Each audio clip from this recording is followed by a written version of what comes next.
Sveiki vyrai. Ar vyrai kalba, kai jiems skauda, kai jie klysta, kai jaučiasi vieniši? Apie tai mes pasikalbėsim naujame podcast'e Vyrai nekalba. Įvesiu aš, Venskutonis Evaldas. Esu žmogus, vyras, tėtis ir auginu net 3 nuostabius sūnus. Be to jau 10 metų vystau renginių organizavimo verslą. Į šį podcastą kviesime žinomus ir naujus veidus, kuriuos pasistengsiu prakalbinti ir paneigti mitą, jog vyrai nekalba.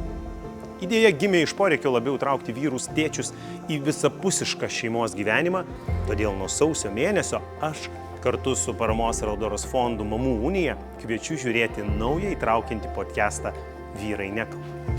Pasiekite mane ir fondą Mamų unija Facebook'e ir Instagram'e. Tai ar tikrai vyrai nekalba?